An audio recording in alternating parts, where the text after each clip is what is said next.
La ministre britannique des Affaires étrangères, Liz Truss, désignée pour reprendre les dossiers post-Brexit. Sa nomination fait suite à la démission du libéral David Frost.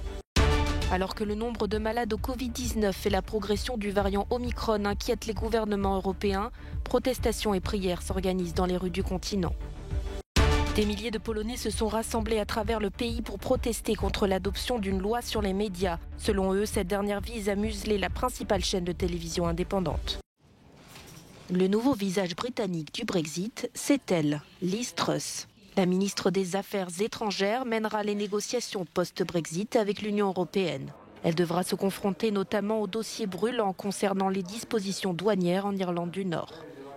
Sa nomination fait suite à la démission du secrétaire d'État chargé du Brexit la semaine dernière. David Frost a quitté le navire expliquant être en désaccord avec la politique du gouvernement, notamment au sujet des nouvelles restrictions face au Covid-19.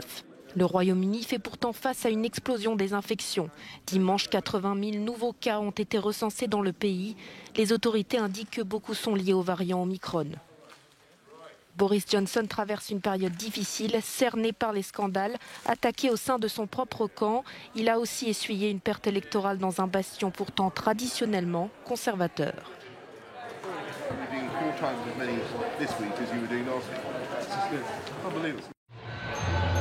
Alors que les États européens imposent de nouvelles restrictions afin de limiter l'augmentation des infections au Covid-19, des vagues de protestations submergent le vieux continent.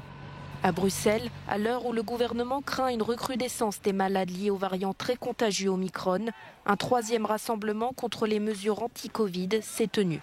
Si la marche a débuté dans le calme, des heurts ont éclaté entre la police et les participants après la dispersion du cortège.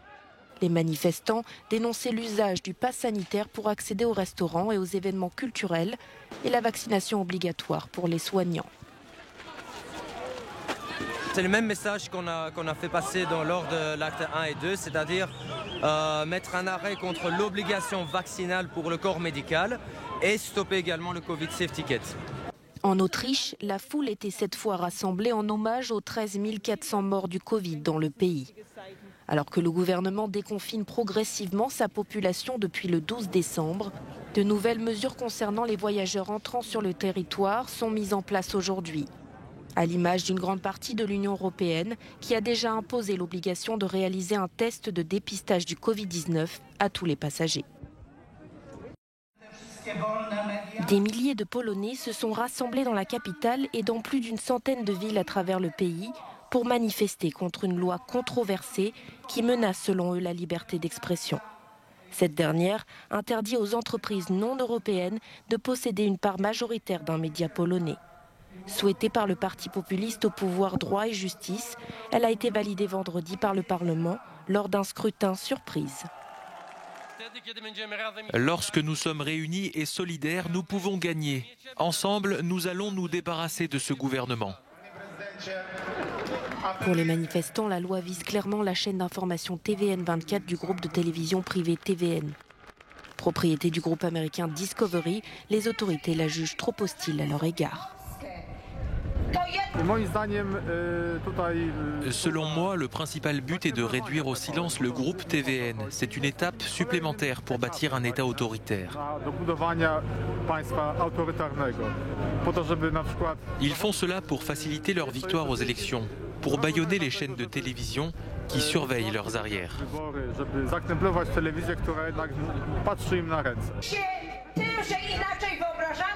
De son côté, le gouvernement polonais défend sa loi en arguant qu'elle protégera le paysage médiatique polonais contre des acteurs potentiellement hostiles comme la Russie. Gabriel Boric devient à 35 ans le plus jeune président du Chili. Dimanche, le candidat de gauche a remporté le deuxième tour de l'élection présidentielle en recueillant près de 56% des voix. Son adversaire d'extrême droite, José Antonio Cast, a officiellement reconnu sa défaite. Ce scrutin intervenait 2 ans après le mouvement de contestation dénonçant les inégalités sociales au Chili. 3 jours au Liban pour afficher la solidarité de la communauté internationale. Le secrétaire général de l'ONU, Antonio Guterres, a entamé ce dimanche une visite dans un pays en ruine. Aux dirigeants libanais qui l'ont accueilli, Antonio Guterres a expliqué que le Liban avait toujours été solidaire avec les réfugiés nombreux sur son territoire et que c'était au tour de l'ONU de faire de même. Le pays, présidé par Michel Aoun, connaît l'une des pires crises au monde depuis 1850, d'après la Banque mondiale.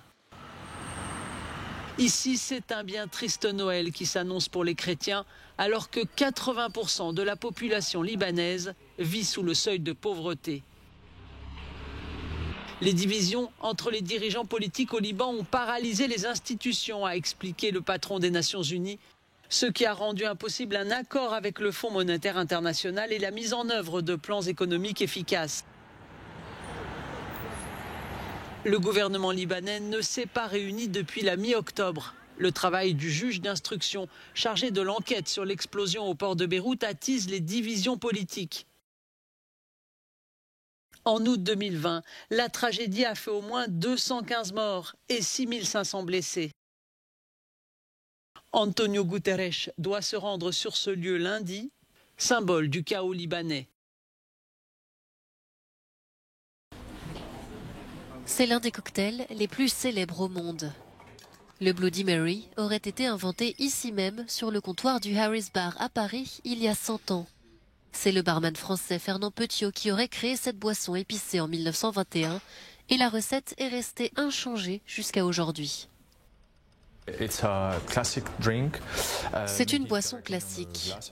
Elle se fait directement dans le verre.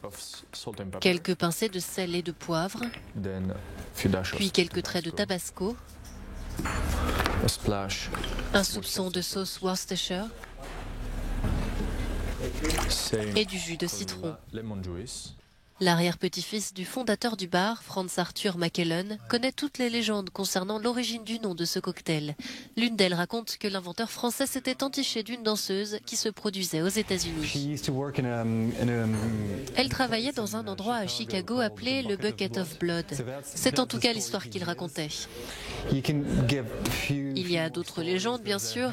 Il y a l'histoire d'Hemingway, par exemple. Juste avant son mariage, il sortait avec une certaine Marie et il ne voulait pas que son haleine sente l'alcool. Alors il aurait demandé quelque chose avec un jus épais, du jus de tomate. Et il aurait dit Bloody Mary en le buvant. On dit aussi que le nom pourrait correspondre à la reine Marie d'Angleterre, la Bloody Mary. Quelle que soit son origine, ce cocktail reste en tout cas étroitement associé au Harris Bar. L'établissement assure servir 12 000 Bloody Mary par an à des amateurs venus du monde entier.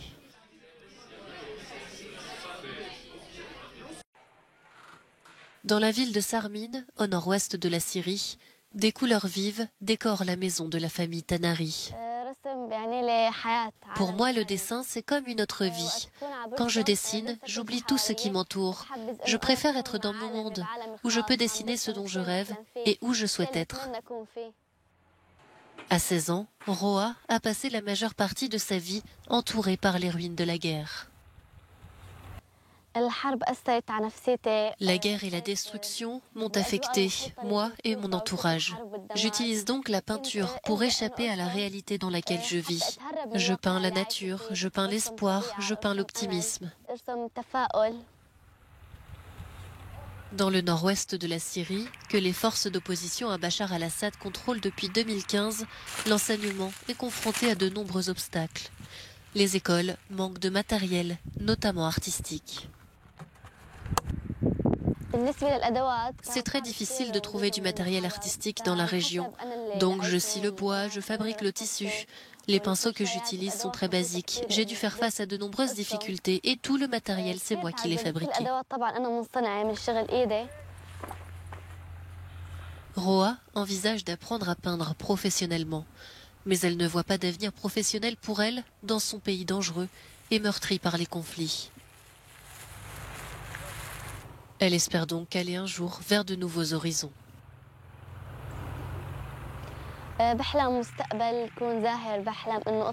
Mon rêve, c'est d'aller dans un pays européen où je pourrais étudier, peindre et dessiner dans une école d'art, où je pourrais développer mon talent.